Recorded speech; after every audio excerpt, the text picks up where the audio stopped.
Mercy. Music by Mercy again. Heat Nation, we the culture. Yo, E, I need you to call time out. Need Brady to set the floor plan. Tropical blanket, open for the shot.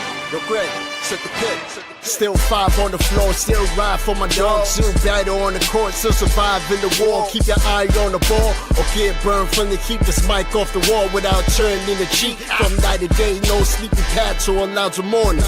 The nut is sleeping us, never catch us snoring. Live from Miami, report in the heat with 5 Wiggins sports from the courts to the streets. Dang, Wake County, Heat Nation, we say it proudly.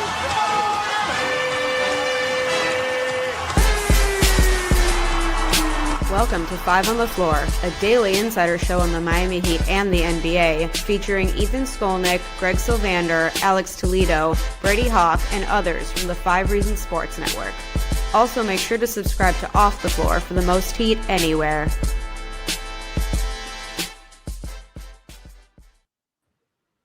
Welcome back to 5 on the Floor Live. I'm your host, Greg Sylvander. Tonight's floor plan with me, Digital Adele. We are going to discuss the Miami Heat's, guess what? Is it 3 straight now victories? They get one over the Memphis Grizzlies, a game they have to get, frankly. I mean, as we come down the stretch of the season, we will unpack the highlights, the lowlights, everything in between. Before we do, want to give a shout out to our community over on Discord. Check out Off the Floor. That is where we are talking Miami Heat basketball 24/7. You're getting updates not only on what's happening in a playoff race, not only what's happening with this team, but about the upcoming NBA draft, about all kinds of different things as it relates to other matchups, watching teams around the league. You can basically consolidate all of your NBA and Miami Heat social media interactions into one place. $2.99 a month. You got to check it out. Also, I'm always giving major shout outs to Prize Picks. They are the daily fantasy sponsor of 5 on the Floor and 5 Reasons Sports Network. You got to use that code 5. It'll get you $50 instantly when you play your first $5. Prizepicks.com. Use the code 5. So, Adele, we have a Miami Heat team who is basically a couple percentage points out of 6 in the East. They eclipsed the Orlando Magic, who lost today, and moved in front of them, so they're now 7th. 4 games above 500. First time we can say that since early January. And we're going to talk about the ups and downs of the game, but overall, you have to say that I think you've got a lot of guys playing well at the same time. I don't want to overstate tonight's game, and I'll tell you why in a little bit, but your initial thoughts on, I guess, just the Heat basically having this high octane offense. They get over 130 points again tonight. Your overarching thoughts on how they look tonight against the Grizzlies. Yeah, the biggest thing that stood out to me early in this game is that the ball was moving. You know, they were moving bodies. They were defending. They were taking the turnovers and getting out in the open floor, and they were getting easy baskets. Like a lot of Khalil Ware stuff tonight were lobs from Pelle Larsson, and it was right around the basket. He was getting dunks, and then he got in a rhythm, started hitting some threes.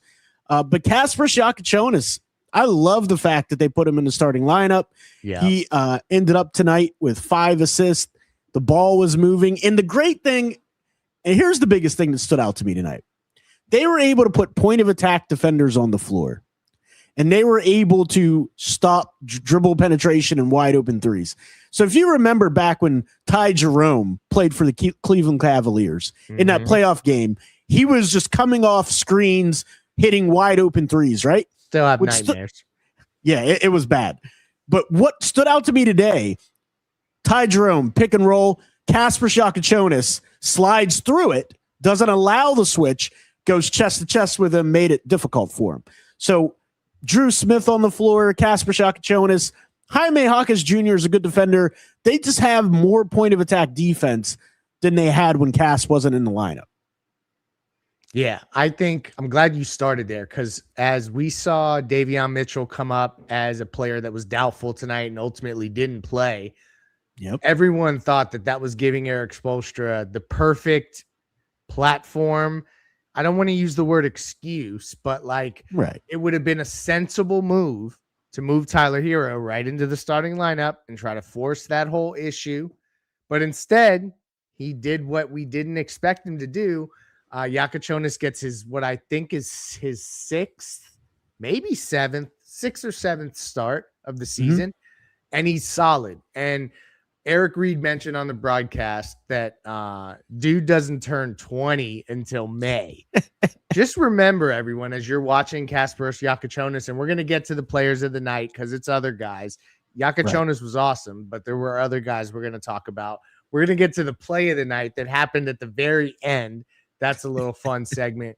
But to have a kid who's still 19, as he's playing now, contributing the way he is, the shot looks a lot better. It looks like it's improving as the season has progressed. In the way that he's just setting up, all of it looks better to me and more fluid. I don't know if he's just getting comfortable with the speed of the game or what that is, but I'm glad you started there because that rook can play.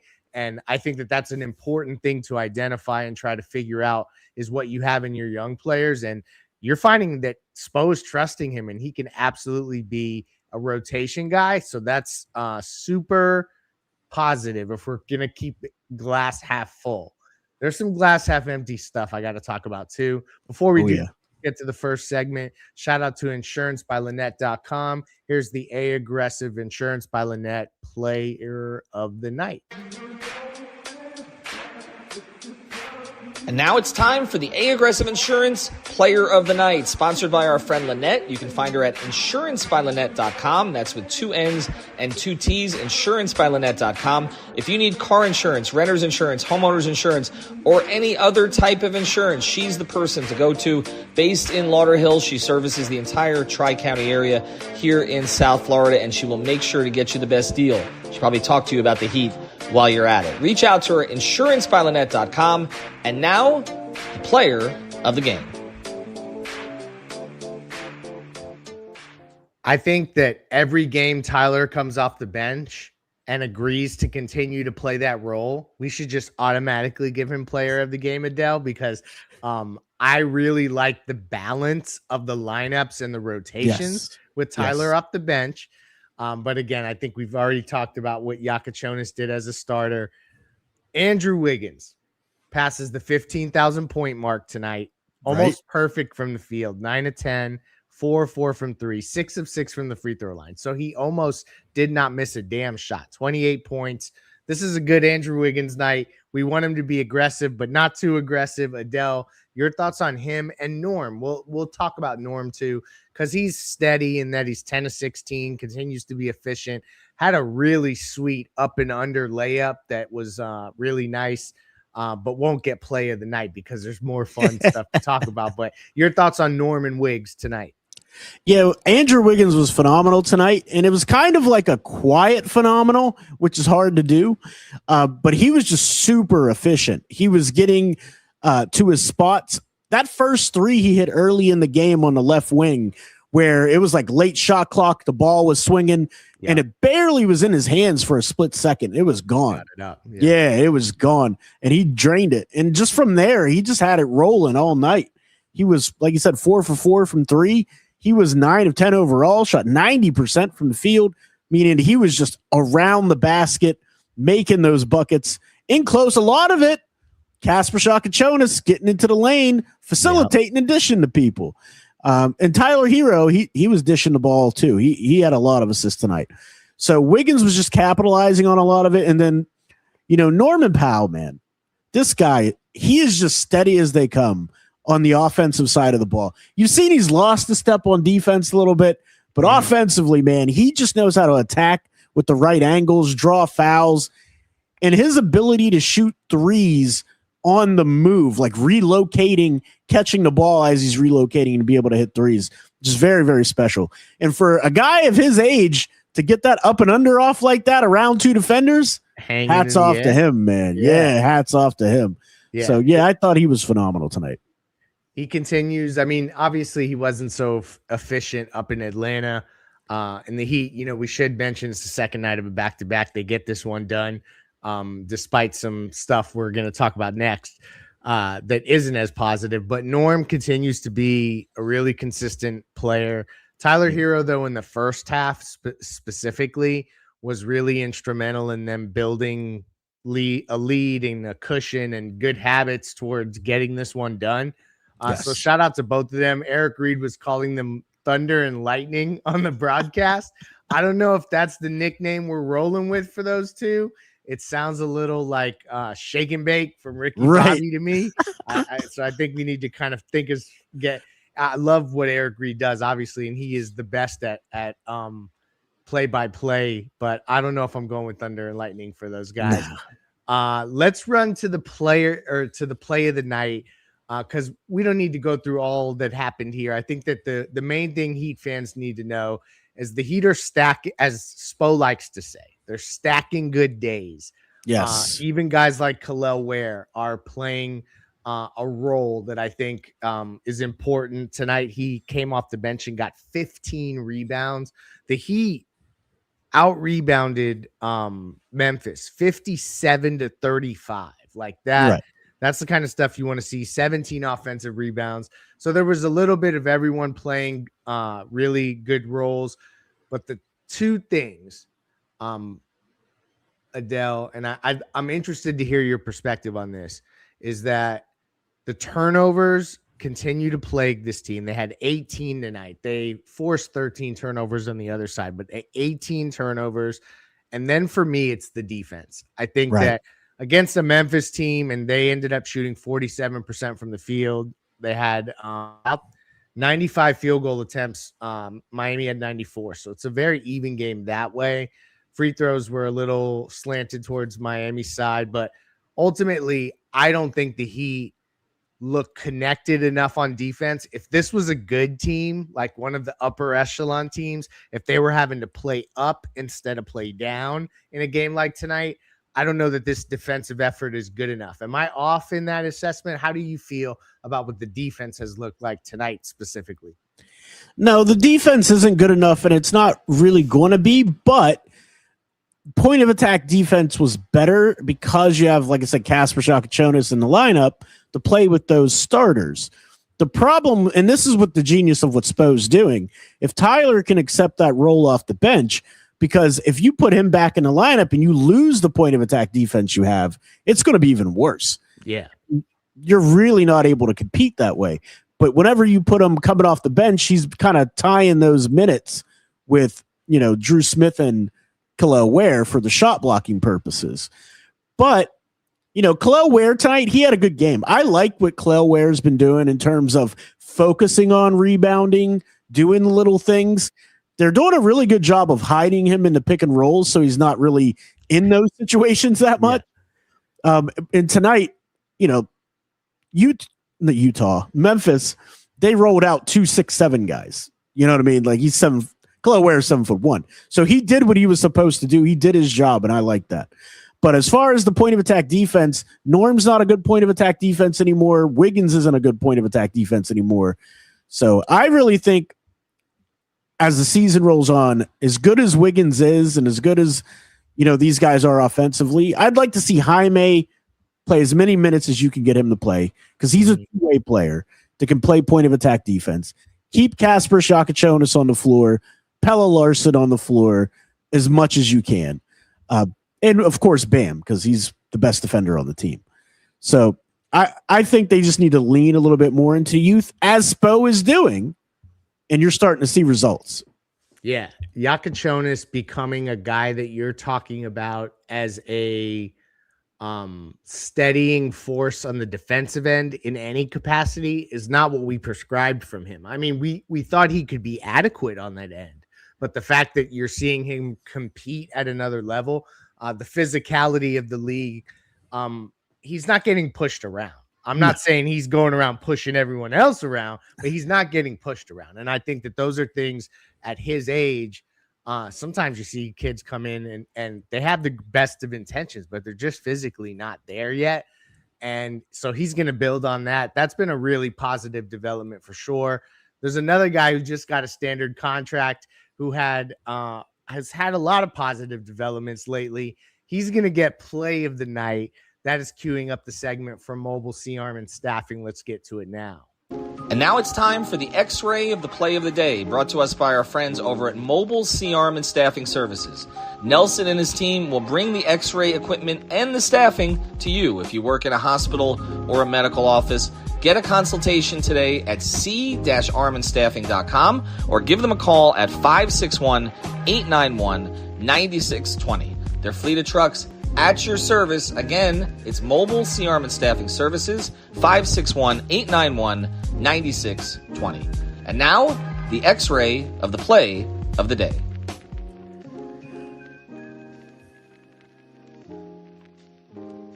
So just to make sure that we're completely up to date on the standings, Philadelphia is still in 6th at 30-26.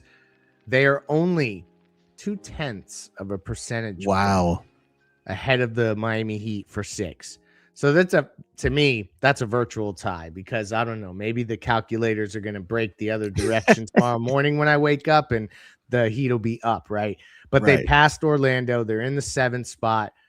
That's going to be a cluster of teams, because Atlanta is about 3.5 back and Toronto is 3 ahead.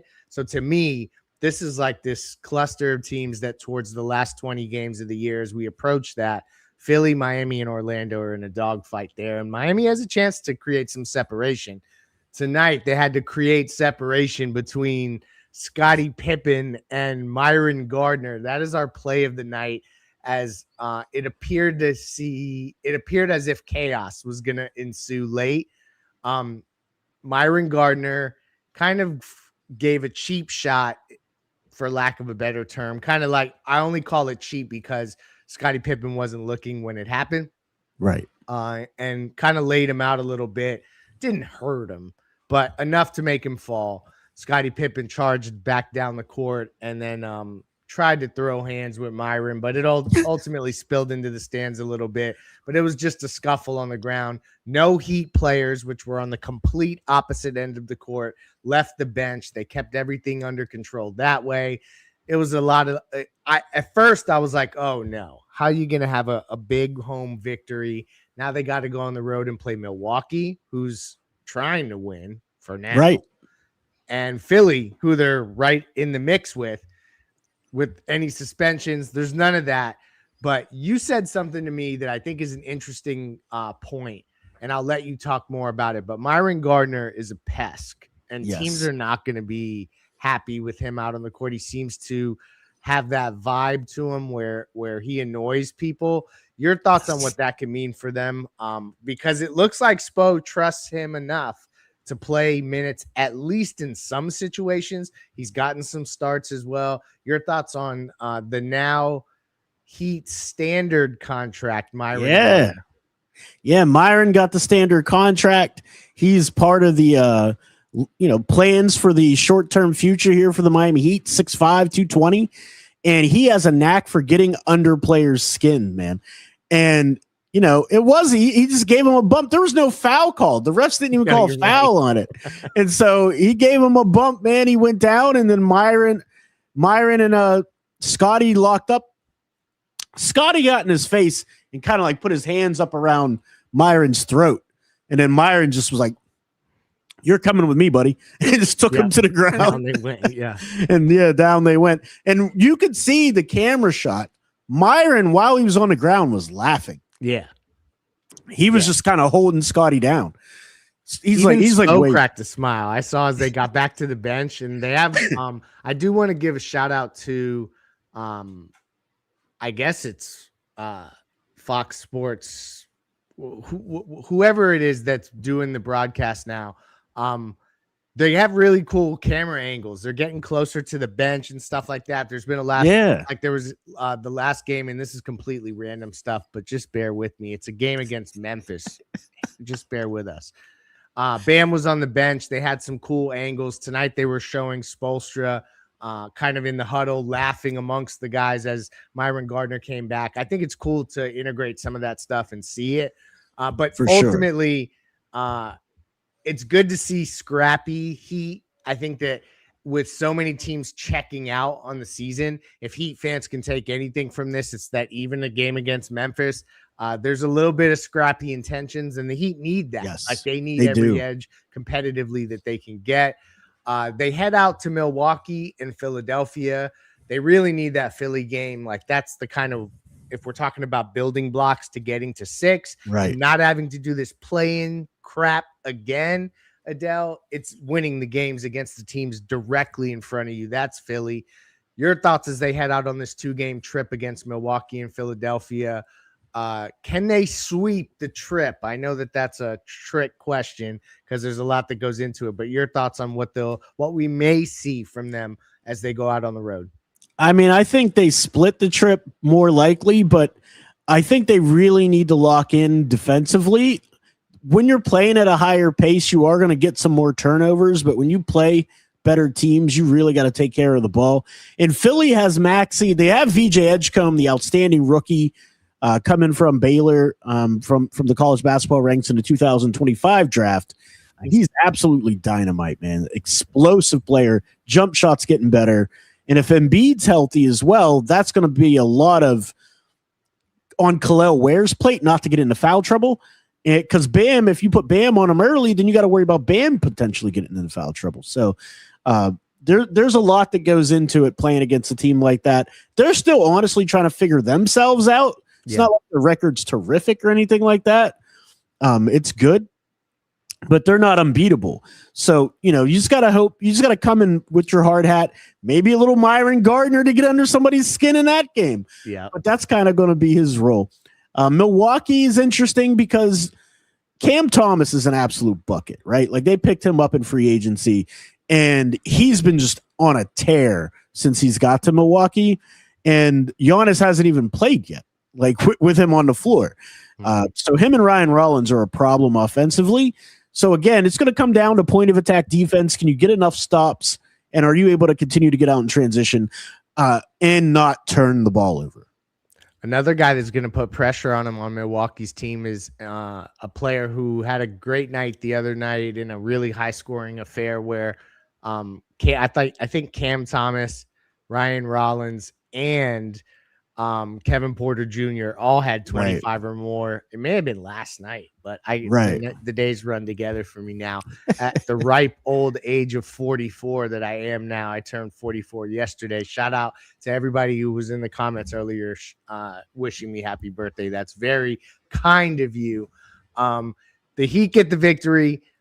They score 130 again. I have to tell you, I haven't looked it up yet, but as a person who's watched every damn Heat game since 91 or whatever the hell it is, I don't remember them scoring 130 this many times ever in a season. We may end this year with a lot to be determined on how good they're going to be and what they build going forward. But the one thing we may say about this Heat team, Adele, is that they could be not the best scoring team in Heat history, but the highest scoring team in Heat history, because they're trending in that direction. But we'll see what they do on the road. You're right. It'll be an interesting test. They really can't get a split. To me, they got to go and get both of those games. We will see how that goes. Then they're back home against Houston, but that is a next week problem. Thank you for joining us. We'll have you covered for all the subsequent games leading up to the playoffs. Hopefully the Heat won't be in the play-in. Adele, thank you for your time. The Heat get the win against the Grizzlies. Good night. See you.